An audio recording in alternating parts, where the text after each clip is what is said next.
Many people approaching retirement feel like they're stuck between two options that both have something wrong with them. Option one, staying invested in the market, accept the volatility, and hope a major downturn doesn't happen at the worst possible time. Or option two, move to something conservative, protect what you've built, and watch your money grow at a rate that may not keep up with inflation. Neither of those feels quite right.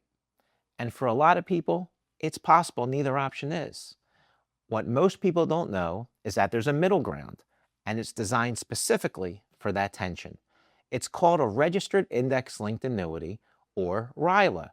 And in my experience, it's one of the most misunderstood options in retirement planning. Not because it's complicated, but because almost nobody explains it clearly. I sat down a while back with someone about 5 years from retirement. They were a solid saver, made no major mistakes, and had a nest egg they'd worked decades to build. But they were stuck in exactly the dilemma I just described. They said to me, I feel like I'm choosing between losing money or not making enough. That's usually where this conversation starts. So let's work through it properly. What exactly is a RILA?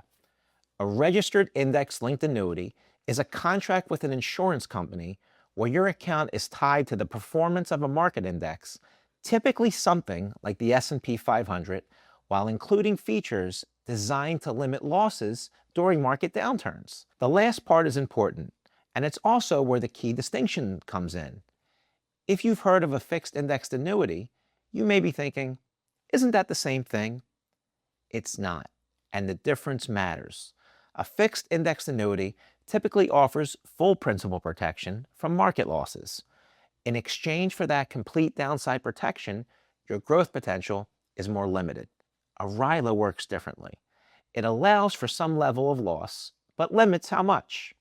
And in exchange for accepting that limited downside exposure, you get more room for growth on the upside.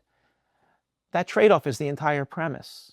And whether it makes sense for you depends entirely on where you are and what you're trying to accomplish. So how does the protection work in a RILA? Most RILAs use one of two mechanisms to limit losses: a buffer or a floor. A buffer means the insurance company absorbs losses up to a certain percentage before your account is affected.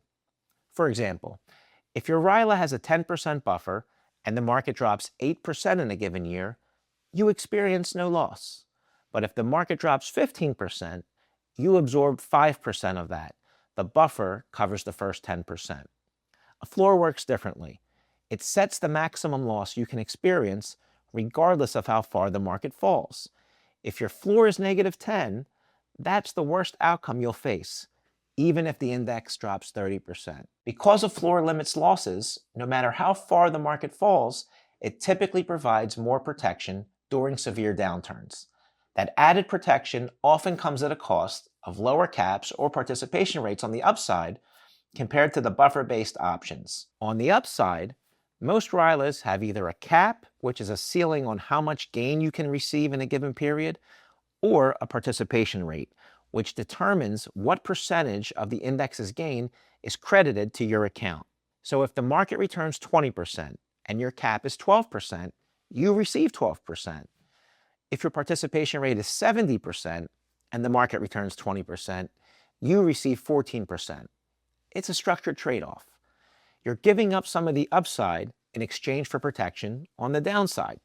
The question is whether that trade-off makes sense given your specific goals and timeline. If you need help with that, you can click the link in the description below this video to schedule a call, and I'd be happy to show you what's possible and see if it makes sense for your situation. Now, at this point, you might be wondering, how does a RILA compare to a fixed indexed annuity? This is where most people get confused, so it's worth being direct about the differences. A fixed indexed annuity generally offers protection from market losses. Your principal isn't at risk from market downturns.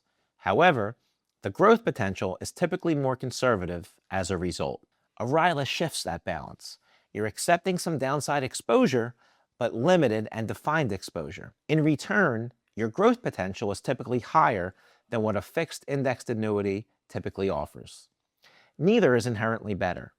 They serve different purposes and suit different situations.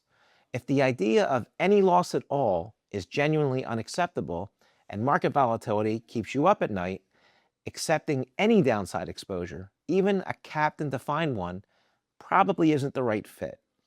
On the other hand, if you have a reasonably long time horizon and you're comfortable with full market volatility, the protection a RILA provides may not be something you actually need. Where I've seen RILAs make the most sense is in a specific window. People who are 5 to 10 years from retirement, who have built up meaningful assets, and who are starting to shift the conversation from pure accumulation towards something that balances continued growth with real downside protection.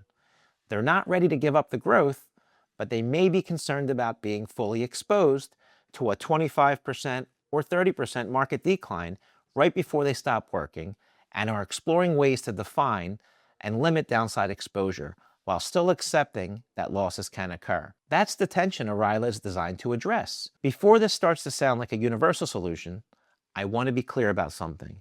A RILA is not a replacement for a comprehensive retirement plan. It's one tool among many, and it only makes sense when it's evaluated in the context of your full financial picture, your income needs, your time horizon, your other assets, your tax situation, and what you're actually trying to accomplish. I've seen situations where it fits well and genuinely adds value. I've also seen situations where it isn't the right fit at all, and where recommending it anyway would have been a disservice. The point isn't to find the best product in the abstract, it's to find the right approach for your specific situation. It's also worth keeping in mind, as RILAs are registered securities issued by insurance companies, they can only be offered by professionals who are both insurance licensed and securities registered. Not all financial professionals hold both qualifications. We are appropriately registered to recommend these after reviewing your unique goals and objectives. We also work independently, which allows us to access a variety of insurance-based retirement solutions from multiple providers, helping us tailor strategies to your specific needs. RILAs are also relatively newer compared to other annuity types. That means not every financial professional has experience with them or is comfortable explaining how they interact with a broader retirement plan, as opposed to just how the product works in isolation. That distinction matters. A tool that looks good on a product sheet can still be the wrong call if it isn't coordinated with everything else in your plan. What actually determines how retirement goes isn't which products you own, it's how everything works together. Income, taxes, investments, protection, timing. When those pieces are aligned around a clear plan, the decisions become a lot easier to make with confidence. If you're in that window approaching retirement, trying to figure out how to balance growth with protection, this is a conversation worth having. There's a link in the description to schedule a call.